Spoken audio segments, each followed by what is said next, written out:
Hello students, welcome back to our channel general studies with Anoop K Verma. आपकी screen पर एक question paper आपको दिख रहा होगा। यहाँ पर ये पेपर है बेसिकली मणिपुर का। Just a minute.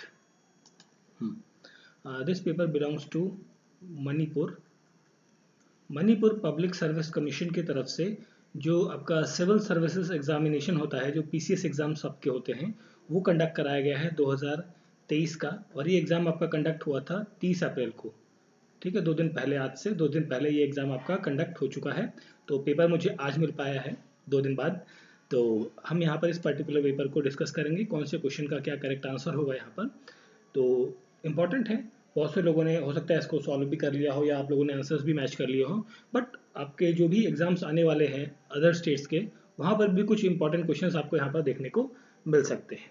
ठीक है, तो चलिए बढ़ते हैं अपने सॉल्यूशन की तरफ। तो this is the paper of Manipur public service commission civil service examination, जो कि 30 अप्रैल को हुआ है। इसके अंदर 1 to 100 क्वेश्चंस आपको देखने को मिलेंगे। तो चलिए बढ़ते हैं अपने पहले क्वेश्चन की तरफ। पहले क्वेश्चन में आपसे पूछा गया है, कंसिडर द फॉलोइंग सॉरी, ये आपको बैंक्स के नाम दिए गए हैं। Which of the above are identified as a domestic systemically important bank. Just minute, इसको डोमेस्टिक मेरे को थोड़ा सा ब्लर दिख रहा है, एक सेकंड में इसको थोड़ा सा ऊपर कर लेता हूँ। ओके, हाँ right, domestic systematically important bank of India कौन सी है इनमें से। ठीक है, तो यहाँ पर हम बात करें तो यहाँ पर जो करेक्ट आंसर होगा, एक तो होगा एसबीआई आपकी इंक्लूडेड है यहाँ पर, और दूसरा इंक्लूडेड है यहाँ पर आईसीआई। ठीक है, आईसीआई की भी काफ़ी ज़्यादा ब्रांचेस आपको देखने को मिलती हैं। तो यहाँ पर जो आंसर होगा वो होगा ऑप्शन नंबर ए और डी। तो क्वेश्चन का करेक्ट आंसर हो जाएगा option number C.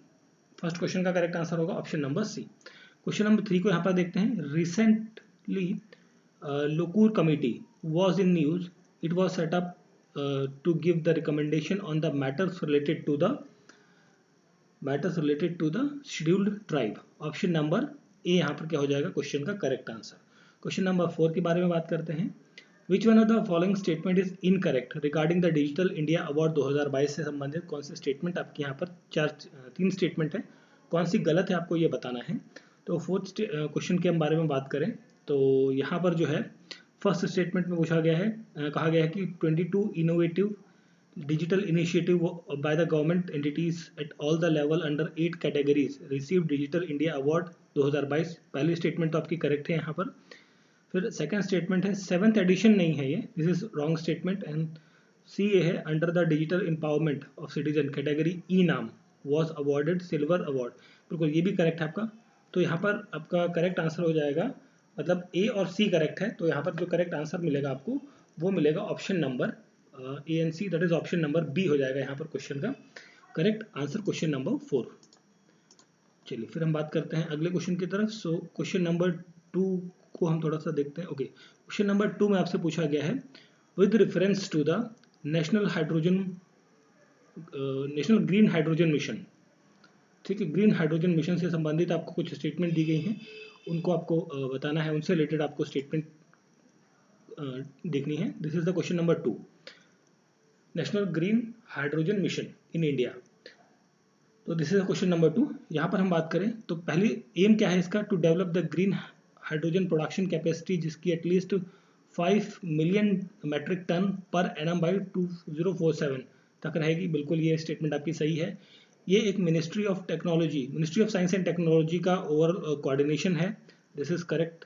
And over outlay of 5000 crore were cleared by the union cabinet for the national green hydrogen mission to make the India global green hydrogen hub.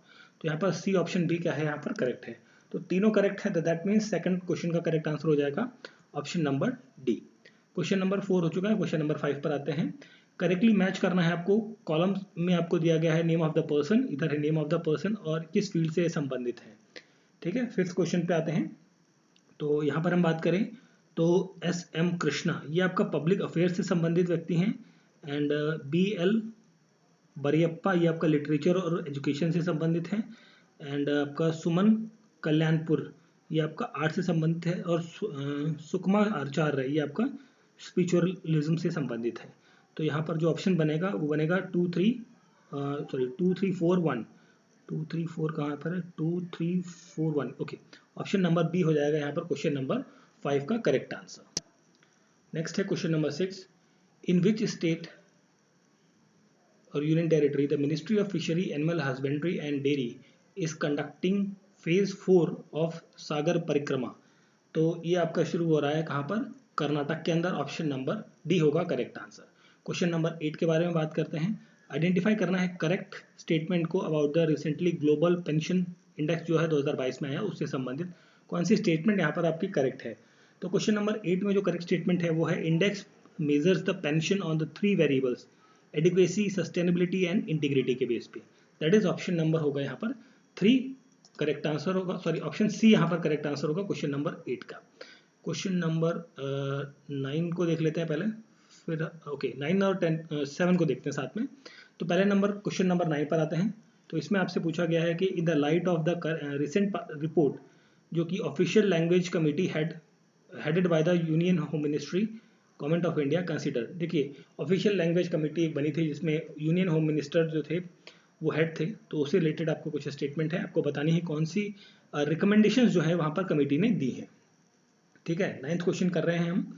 तो यहाँ पर देखिए यहाँ पर जो सेकंड स्टेटमेंट है, prioritise regional languages over English in all the states, this is correct कि जो इंग्लिश लैंग्वेज को प्रायोरिटी देने की जगह जो लोकल लैंग्वेजेस हैं उनको प्रायोरिटी दी जाए, ये बात कही गई है यहाँ पर।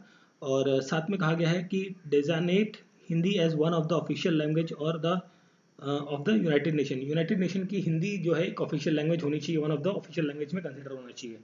तो divide the state into 2 categories, region 1 नहीं, ये गलत है आपका। ठीक है, तो मतलब बी और सी करेक्ट है, तो दैट मीन्स ये आपका ऑप्शन नंबर नहीं, बी और सी है ना। ओके एक मिनट इसे जरा करेक्ट करेंगे, ऑप्शन नंबर सी हो जाएगा यहाँ पर correct answer, option number C. Question number 7 के बारे में बात करते हैं। Special window for affordable and mid income housing investment fund has provided final approval to about 130 projects with the sanction worth over the 12,000 crore. Identify the incorrect statement. Swami investment fund से related आपको statement दी है, कौन सी incorrect आपको ये बताना है। तो 7th question का यहाँ पर करेक्ट आंसर होगा इनकरेक्ट में it is sponsored by the ministry of housing and urban affair, ये गलत है। ठीक है, तो ये गलत है, बाकी लॉन्च होती है यहाँ पर 2019 के अंदर, बाकी चीज़ें सही हैं। दैट इज गलत है आपकी जो ऑप्शन नंबर बी होगा यहाँ करेक्ट आंसर। चलिए फिर बात करते हैं क्वेश्चन नंबर 10 के बारे में। तो अग्नि प्राइम या अग्नि P missile is that is being produced in the operational service of the strategic force command that forms part of India's nuclear command authority. तो यहाँ पर उससे रिलेटेड कुछ स्टेटमेंट्स हैं, आपको बताना है कौन से स्टेटमेंट यहाँ पर करेक्ट है। तो यहाँ पर हम बात करें तो जो इसका वेट जो है वो लेस देन 50% होगा अग्नि 3 के, अग्नि 3 मिसाइल उसका वेट, उसके वेट से कंपैरेटिव 50% हल्की होगी। तो ये स्टेटमेंट आपकी करेक्ट है। It is a 3 stage missile नहीं, ये गलत है आपका। 5th वर्जन ऑफ अग्नि मिसाइल नहीं, ये भी गलत है। तो मतलब यहाँ पर सिर्फ only C statement that is option D यहाँ पर क्या होगा करेक्ट आंसर। क्वेश्चन नंबर 12 के बारे में बात करते हैं। आपको जीआई टैग से रिलेटेड आपको चीज़ें दी गई हैं। प्रोडक्ट, स्टेट एंड कैटेगरी, देखिए इस टाइप का जो ट्रिपल कॉलम और ये होता है ना रोज और कॉलम के 3 फॉर्मेट में ये पेपर, इस टाइप का क्वेश्चन आपका महाराष्ट्र में एक पेपर में मैंने देखा था, आई थिंक लास्ट ईयर आया था, जिसमें इस तरीके का क्वेश्चन पूछा गया था ट्रिपलेट फॉर्मेट में। तो देखिए यहाँ पर हमाराम, तो 12th क्वेश्चन कर रहे हैं हम। तो यहाँ पर हम बात करें तो हमाराम मिजोरम और एग्रीकल्चर कैटेगरी से संबंधित है, आपको ये बताना है सही है या गलत है ना। तो दिस इज रॉन्ग वन, ये गलत है आपका। Tirur Bethel Kerala agriculture leaf, ठीक है ये आपका करेक्ट है, बी आपका यहाँ पर करेक्ट होगा। एंड यहाँ पर गोवा से नहीं है, ये मिजोरम से हैंडीक्राफ्ट है, ये भी सही है। ठीक है, बी और डी आपका करेक्ट है, दैट मीन्स आपका आंसर हो जाएगा बी और डी कहाँ पर है, ऑप्शन नंबर ए। ठीक है, चलिए फिर बढ़ते हैं अगले क्वेश्चन की तरफ। देखिए इन क्वेश्चंस की डिटेल एनालिसिस या डिटेल सॉल्यूशन जो है हम क्वेश्चन आस्क्ड वाले सेक्शन में करेंगे, इसलिए मैं ज़्यादा डिटेल में नहीं जा रहा हूँ, सिर्फ आंसर्स हम यहाँ पर प्रॉपर्ली डिस्कस करें ताकि वन ग्रो थ्रू में आपका थोड़ा सा पता लग जाए किस टाइप के क्वेश्चंस आए हुए हैं यहाँ पर। With reference to the sovereign green bond framework in India which of the following statement is correct. तो it is come under the ministry of renewable energy, नहीं ये रिन्यूएबल एनर्जी के अंतर्गत नहीं आता है, फॉर ग्रीन बॉन्ड फ्रेमवर्क है ना। Okay, it in India CB regulate the insurance of private green bonds, ये करेक्ट है आपका।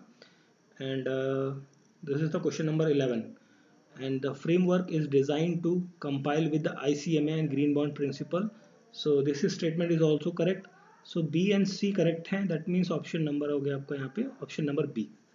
ठीक है, consider the following statement, G20 और यहाँ पे ये सब चीज़ें पूछी गई हैं, ब्रिक्स और संघाई कॉर्पोरेशन, तो India is presenting the chair of which of the following above, India किसकी अध्यक्षता कर रहा है ये पूछा गया है। तो इंडिया जो है यहाँ पर G20 की अध्यक्षता कर रहा है, आपकी वो सेनार एग्रीमेंट की भी अध्यक्षता यहाँ कर रहा है, ब्रिक्स की अध्यक्षता नहीं कर रहा है। ठीक है, और SCO की अध्यक्षता भी भारत ही कर रहा है। तो ABD हो गया यहाँ पर, तो ABD है आपका ऑप्शन नंबर डी के अंदर, option D is the correct answer. Next question है क्वेश्चन नंबर 14, इसमें पूछा गया है कि who was the first sports person from independent India to win an individual medal at the Olympic games organised by the International Olympic Committee based in Lausanne Switzerland. So यहाँ पर रहेगा यहाँ पर जो आंसर है 14th क्वेश्चन का, that is the option C रहेगा, Khashaba Jadhav. Option number C यहाँ पर क्या हो जाएगा करेक्ट आंसर। क्वेश्चन नंबर 15 के बारे में बात करते हैं, on what allegation has the ICC, that is the international criminal court, recently issued an arrest warrant against Vladimir Putin, जो रशिया के प्रेसिडेंट हैं, उनके खिलाफ जो अरेस्ट वारंट इशू किया गया है। ये क्वेश्चन आपका लास्ट मंथ अप्रैल के अंदर किसी एग्जाम के अंदर पूछा गया है, same question, this is the important question, repeated question है, 2 बार आई थिंक पूछा जा चुका है ये अभी रिसेंटली। तो 15th क्वेश्चन का करेक्ट आंसर होगा यहाँ पर option number C, for unlawful deporting and transferring child from the occupied areas of Ukraine to Russia, that is option number C. इसकी वजह से मतलब इस केस के लिए बेसिकली यहाँ पर क्या है किया गया है, इनको अरेस्ट मतलब बेसिकली जो वारंट है वो इशू किया गया है। ठीक है, 15th क्वेश्चन का करेक्ट आंसर होगा ऑप्शन नंबर सी। 17 पे आते हैं, as per union budget 2023-24 recent parliament of India, a fund under the name of UIDF is to be established. What is the expansion of UIDF? तो यहाँ पर UIDF का मतलब क्या होता है, UIDF का मतलब होता है urban infrastructure development fund, option A यहाँ पर क्या हो जाएगा क्वेश्चन का करेक्ट आंसर होगा क्वेश्चन नंबर 17। देन हम बात करते हैं क्वेश्चन नंबर 18 के बारे में। सो 18 थोड़ा सा ऊपर कर लेते हैं। ओके, क्वेश्चन नंबर 18 के बारे में, SCO Shanghai corporation of India headquarter Beijing के अंदर है, इससे संबंधित कौन सी चीज़ यहाँ पर आपकी सही बन रही है रिलेटेड। तो क्वेश्चन नंबर 18 की बात करें, is an Eurasian political economic and international security and defence organisation है ये। ठीक है, ऑप्शन ए यहाँ पर करेक्ट आंसर हो जाएगा। What does the Bharat G6 vision document recently launch by the prime minister of India, कौन सा है यहाँ पर विजन डॉक्यूमेंट। सो 16th क्वेश्चन का यहाँ पर करेक्ट आंसर होगा, that is the it contains the road map to make the India 6G enabled within the next few years. मतलब अभी तो हमने 5G लॉन्च किया है, कुछ टाइम में हम 6G को भी लॉन्च करेंगे, उसके लिए एक रोड मैप तैयार किया गया है यहाँ पर। क्वेश्चन नंबर 19 पे आते हैं, इसमें पूछा गया है मैच ऑफ द फॉलोइंग है, मेटल्स एंड सोर्सेज। ठीक है, कौन से सोर्स से बेसिकली कहाँ कौन से सोर्स मतलब इंडस वैली सिविलाइजेशन से रिलेटेड आपके कौन से मेटल के सोर्सेज से या किन प्लेसेस से देखने को मिलते हैं ये आपको बताना है। तो यहाँ पर हम बात करें तो जो है आपका लेपिस लेजुली, ये आपको कहाँ से मिलता है, दैट इज इन अफगानिस्तान के अंदर से। कॉपर जो है ये आपको मिलेगा खेतरी से, और गोल्ड आपको मिलेगा कोलार से। ठीक है, तो यहाँ पर जो करेक्ट मैच बन जाएगा वो बन जाएगा ऑप्शन नंबर डी का। ठीक है, question number 19 option number D correct answer हो जाएगा। क्वेश्चन नंबर 21 पर आते हैं, इसमें पूछा गया है, Buddhism was extremely popular in ancient India and consider the following literature which expounded on the excellence of Buddhism. तो ये 4 चीज़ें दी गई हैं, आपको बताना है कौन सा पेयर करेक्ट है। ठीक है, तो यहाँ पर जो पेयर करेक्ट है 21 के बारे में हम बात करें तो दैट इज द ऑप्शन 1 यहाँ पे मनी मेकल मलाई, ये आपका संगम लिटरेचर से है, करेक्ट है आपका। देन मिलिकांदा पोहना, ये भी आपका करेक्ट है। एंड फिर दिस इज रॉन्ग, नहीं sorry second third is wrong है, संगम लिटरेचर से ये वाला नहीं है हिस्सा, और बुद्धिज्म हिस्सा ये भी करेक्ट है, मतलब ए बी एंड डी यहाँ पर करेक्ट है, that means A B D option number C हो जाएगा यहाँ पर क्वेश्चन का करेक्ट आंसर। ठीक है, क्वेश्चन नंबर 22 पे आते हैं, which among the following is the correct ascending order of the political structure of Rigveda India.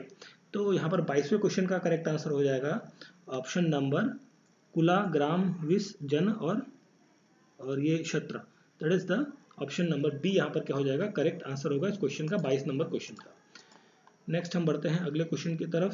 हमारा नेक्स्ट क्वेश्चन है यहाँ पर 19 हो चुका है। 20वें क्वेश्चन पे आते हैं। Consider the following statement.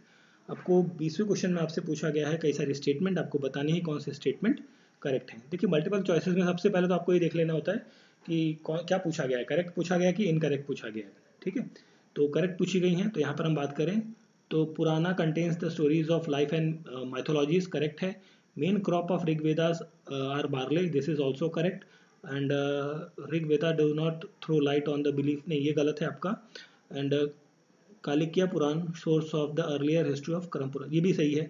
तो मतलब ए बी डी आपका करेक्ट है, A B D, that is option number C हो जाएगा यहाँ पर क्वेश्चन नंबर 20 का करेक्ट आंसर। क्वेश्चन नंबर 23 पे आते हैं। अंगुत्रा निकाय in the earliest text which mentioned the list of the 16 महाजनपड़ा, तो उससे रिलेटेड आपको स्टेटमेंट है 16 महाजनपद से। तो इस लिस्ट के अंदर ये चीज़ें हैं, कौन सी यहाँ पर करेक्ट है ये बताना है आपको सिंपली। तो क्वेश्चन नंबर 23 की बात करें तो यहाँ पर आपका ऑप्शन सी पॉइंट में भगवत सूत्र और महावस्तु, तो ये दोनों चीज़ें यहाँ पर इंक्लूडेड हैं। कपल वस्तु यहाँ पर नहीं आता और दीपा वमसा भी नहीं आता। तो ए और बी गलत है, सी और डी यहाँ पर सही है। तो यहाँ पर जो क्वेश्चन का करेक्ट आंसर हो जाएगा वो होगा option number B. Question number 24, which among the following dynasties of foreign origin did not circulate gold coins in India. Gold coins in India के अंदर सर्कुलेट नहीं करती। तो 24 का यहाँ पर करेक्ट आंसर होगा, यहाँ पर हम बात करें तो that is the Indo Greeks, नहीं ये नहीं रहेगा, डिड नॉट ना, इंडो ग्रीक्स में तो रहता है, पार्थियंस में नहीं होगा, और बी और डी होगा यहाँ पर करेक्ट आंसर। तो बी और डी आपके कौन से ऑप्शन में आ रहा है, ऑप्शन डी यहाँ पर आ रहा है करेक्ट आंसर 24 नंबर क्वेश्चन का। 26 के बारे में बात करते हैं। आपको लिस्ट दी गई है और मैच करना है आपको किसने कौन सा जो प्लेस है बनवाया। तो 26 में हम बात करें तो यहाँ पर रहेगा अकबर ने बुलंद दरवाज़ा बनवाया था। एंड हुमायूं ने पुराना किला आपका, और शाहजहां ने क्या बनवाया था, शाहजहां ने बनवाया था मोती मस्जिद आगरा की। और तो यहाँ पर जो करेक्ट आंसर हो जाएगा 26 का, that will be the option number B. Option B हो जाएगा 26 नंबर क्वेश्चन का करेक्ट आंसर। देन हम बात करते हैं यहाँ पर क्वेश्चन नंबर ओके, तो आई थिंक थोड़ा सा ऊपर कर लेते हैं, नहीं ऊपर, ओके विजिबल है, ठीक है। चलिए यहाँ पर हम बात कर लेते हैं 27 नंबर क्वेश्चन की। तो 27 में आपको असर्शन रीजन पूछा गया है। तो यहाँ पर हम बात करें तो असर्शन जो है यहाँ पर Marathas emerged as a strongest religion power in India after the decline of Mughals, ये करेक्ट है आपका।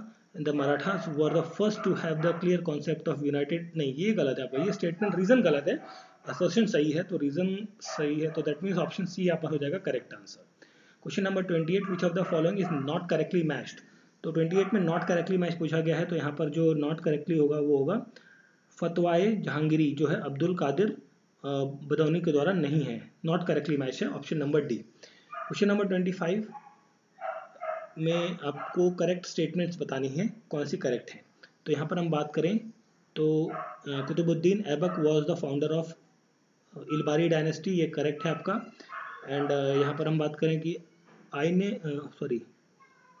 अजबक died while playing the chaugan, Akbar और अजबक, ठीक है, तो दैट इज ये भी सही है। तो मतलब बी और सी सही है, बी और सी सही है, तो दैट मीन्स ऑप्शन बी हो जाएगा यहाँ पर क्वेश्चन का correct answer, question number 25। 29 number question. अब देखिए ये आपको चार चीज़ें दी गई हैं, आपको क्रोनोलॉजी पे लगाना है, फॉलोइंग ट्राइबल रिबेलियंस, ठीक है।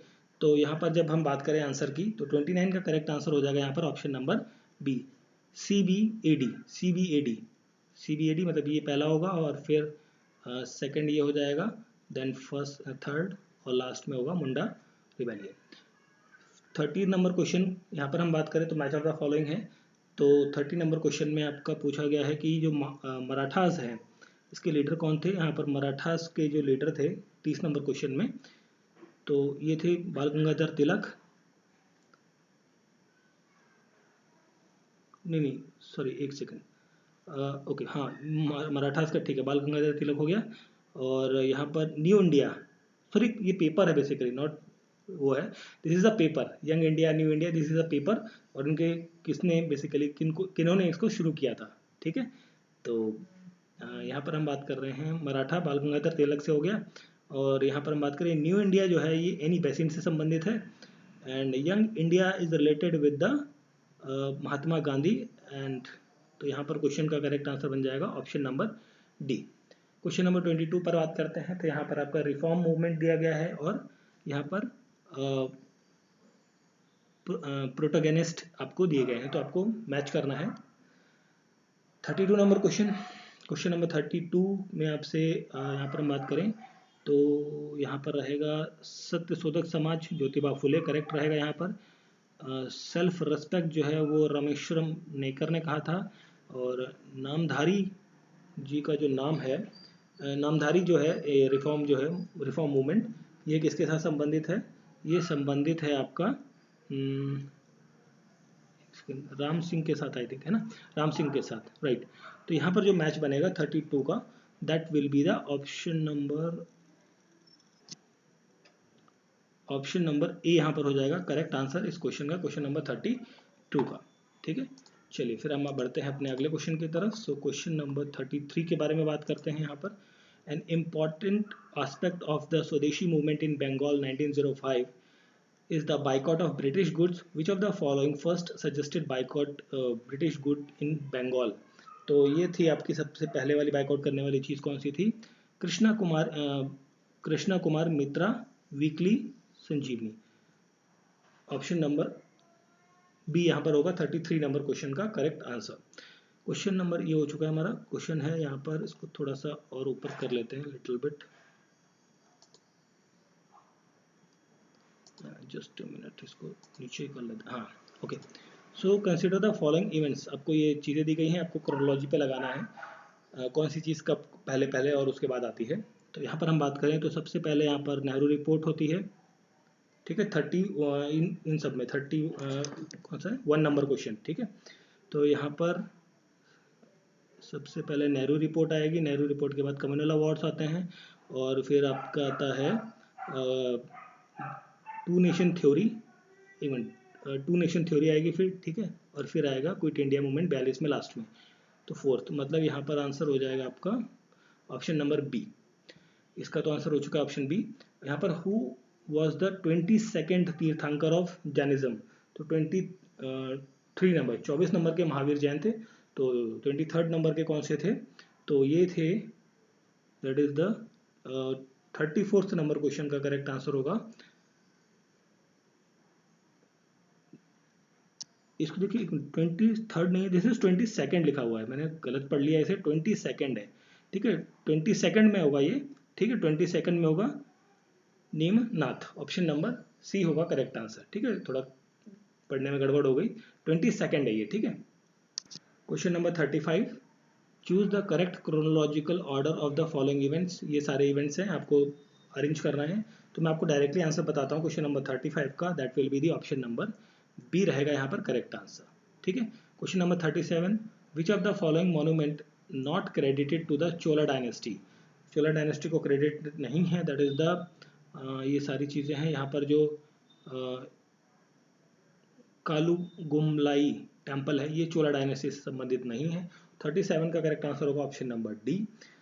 38 नंबर क्वेश्चन के बारे में बात करें यहाँ पर, तो who and where was the last session of Congress held before the independence and who was the presiding, मतलब अध्यक्ष कौन था वहाँ पर, प्रेसिडेंट कौन थे? तो 38 का यहाँ पर करेक्ट आंसर होगा, नवंबर 1946 को मेरठ के अंदर हुआ था, JV कृपलानी यहाँ पर अध्यक्ष थे। ऑप्शन नंबर बी हो जाएगा यहाँ पर 38 नंबर क्वेश्चन का करेक्ट आंसर। देन हम बात करते हैं क्वेश्चन नंबर 30 ओके। तो देखिए ये वाला क्वेश्चन है हमारा कौन सा, 36 नंबर क्वेश्चन देख लेते हैं यहाँ पर पहले। तो यहाँ पर रॉक एडिक्ट्स दिए गए हैं 30, क्या था मैंने 36 बोला था, मैंने क्या बोला था, जस्ट मिनट, इसको थोड़ा ऊपर कर लेते हैं।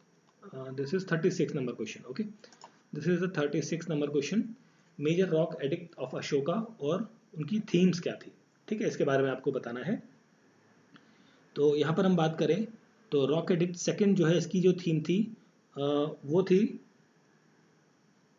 इंट्रोडक्शन ऑफ सिस्टम ऑफ धर्म यात्रा, एंड यहाँ पर एक ए का बी हो जाता है, ए का सेकंड, ए का नहीं सॉरी ए का सेकंड नहीं, इसको जरा करेक्ट करेंगे फिर से, जस्ट अ मिनट। तो देखिए यहाँ पर हम बात कर रहे हैं रॉक एडिक्ट सेकंड की, है ना। तो रॉक एडिक्ट सेकंड जो है आपका संबंधित है, ओके, रॉक एडिक्ट सेकंड जो है वो आपका संबंधित है यहाँ पर, that is with the certain measure of welfare and human animals, ठीक है। तो ए का होगा फोर्थ, ए का फोर्थ होगा यहाँ पर, तो फोर्थ आपका दो जगह पे आ रहा है। एंड यहाँ पर हम बात करें साथ में रॉक एडिक्ट 5 जो है, 5 रिलेटेड है with the explanation of institution of dharmas and mahamantras से संबंधित है। रॉक एडिक्ट 8 जो है ये आपका संबंधित है विद द धर्म यात्रा से, और 9th जो है वो आपका ऑर्थोडॉक्स क्रिमिशन से संबंधित है, क्रिमिनिक्स से संबंधित है। तो यहाँ पर जो मैच बनेगा that is the option number B बन जाएगा करेक्ट आंसर इस क्वेश्चन का। 36 नंबर क्वेश्चन। 39 नंबर क्वेश्चन के बारे में बात करें तो 39 में पूछा है which of the following is not correctly matched. So 39 number question का करेक्ट आंसर होगा option number A, nicotine anti bacterial properties, option A यहाँ पर करेक्ट आंसर होगा। Question number 40, which of the following is a non renewable energy source. Non renewable energy source कौन सा है यहाँ पर, तो 40 नंबर का करेक्ट आंसर होगा that is the natural gas, coal, ये नॉन रिन्यूएबल है, that is option number A यहाँ पर हो जाएगा करेक्ट आंसर। क्वेश्चन नंबर 40 में 41 में 40 हो चुका है, 41 में which of the following scientific laws और theories were propound by the sir Isaac Newton for English physician and mathematics. Okay, so यहाँ पर जो लॉज रहेंगे 41 में वो कौन कौन से रहेंगे, वो रहेगा एक तो यूनिवर्सल लॉ ऑफ ग्रेविटेशन रहेगा, लॉ ऑफ मोशन रहेगा, और theory general theory of relativity यहाँ पर ये नहीं रहेगी, यहाँ पर बिग बैंग थ्योरी भी नहीं होगी, that will be the option number A यहाँ पर क्या हो जाएगा करेक्ट आंसर होगा क्वेश्चन नंबर 41 का। 42 की बात करें, gall bladder stone in human are deposited containing, इसके अंदर क्या क्या देखने को मिलेगा, इसके अंदर देखने को मिलेगा that will be the calcium and the cholesterol, option number C, glucose नहीं होता है, तो A and C that is option B यहाँ पर क्या होगा करेक्ट आंसर होगा। What is the full form of LSD, hallucinogen drug. Hallucination जब होता है उसके लिए जो ड्रग लिया जाता है उसके लिए जो LSD का फुल फॉर्म क्या है वो क्या है यहाँ पर, तो 43 का यहाँ पर करेक्ट आंसर होगा lysergic acid diethylamide, option number C यहाँ पर क्या होगा correct answer. Weight of the body is, weight of the body is क्या होता है यहाँ पर maximum at the pole, poles पर क्या होगा मैक्सिमम हो, सॉरी नहीं एक ही पॉइंट नहीं है, okay sorry, wait of the body correct बताना है आपको, ठीक है। तो यहाँ पर मैक्सिमम तो होगा पोल पे, ये तो ठीक है, and same everywhere on the surface, नहीं सेम तो नहीं होगा, मैक्सिमम पोल पर होगा, और साथ में होगा मैक्सिमम, भाई पोल पे मैक्सिमम हो गया तो इक्वेटर पे कैसे होगा, ये भी गलत है। Less on the hills than the plains, that is ये भी करेक्ट है, तो मतलब बी एंड डी करेक्ट है, दैट मीन्स ऑप्शन बी हो जाएगा यहाँ correct answer. The best conductor of heat among the liquid is the, 47 का करेक्ट आंसर है option number B, mercury. Which of the following are types of the electromagnetic waves, so 48 का correct answer होगा यहाँ पर option number D, infrared rays. फिर हम बात कर लेते हैं 44 नंबर क्वेश्चन की, which of the following is an anti coagulant chemical used in the laboratories to prevent the clotting of the blood sample using the stored in the glass container. So 44 का यहाँ पर correct answer होगा that will be the option number B, heparin. Name the paper is derived from the name of the plant, so that is the 45 का यहाँ पर correct answer होगा that is the papyrus, option number A यहाँ पर correct answer होगा। इसका तो answer हमने नहीं, ये नहीं किया ना हमने, 48 नहीं किया अभी, शायद कर चुके हैं, सॉरी एक मिनट, पूरा नहीं किया था, ये गलत कर दिया था हमने, 48 को गलत कर दिया था क्योंकि पूरा क्वेश्चन नहीं दिखा था वहाँ पे। वापस अटेम्प्ट करते हैं 48 नंबर क्वेश्चन को, विच of the following is a type of electromagnetic waves, ठीक है। तो यहाँ पर इलेक्ट्रोमैग्नेटिक वेव्स के बारे में पूछा गया है, ठीक। तो यहाँ पर जो अल्ट्रा वायलेट रेज हैं 48 की बात कर रहे हैं, तो अल्ट्रा वायलेट रेज भी इंक्लूडेड रहेंगी, सनलाइट भी होगा, और एक्सरे और इंफ्रारेड, ये चारों रहेंगी, दैट मीन्स ऑप्शन डी होगा यहाँ पर करेक्ट आंसर। इसको करेक्ट कर लेंगे 48 को, मैं सिर्फ ये मैंने इतना ही पार्ट देखा था तो इस वजह से मैं इसको डी बोल गया था, ठीक है, गलती से हो जाती है चीज़ें, ठीक है। चलिए फिर हम आगे बढ़ते हैं 49 नंबर क्वेश्चन पे। तो कोविड-19 वैक्सीनेशन या vaccine Covishield manufactured by the serum institute of India belonging to which one of the following variant type, किस टाइप के वेरिएंट टाइप से वो बिलोंग करता है? तो that is the sub unit recombinant and polysaccharide and the conjunctive vaccine. Option number C होगा 49 number question का correct answer. The process of producing atom bomb and hydrogen bomb involves, क्या process involve होते हैं? इसके अंदर nuclear fission और fusion दोनों होते हैं। तो देखिए इस पार्ट के अंदर, दिस इज द पार्ट 1 इस पेपर का, हम इसमें 50 क्वेश्चन करेंगे, बाकी rest of the part questions को हम सेकंड पार्ट में कवर करेंगे, नहीं तो वीडियो बहुत लंबी हो जाएगी, 1.5 घंटे की बन जाएगी। मैं आधे घंटे के पार्ट्स में इसको दोनों पार्ट्स को कवर कर दूंगा, ठीक है। तो this is the first part, मिलते हैं सेकंड पार्ट के अंदर।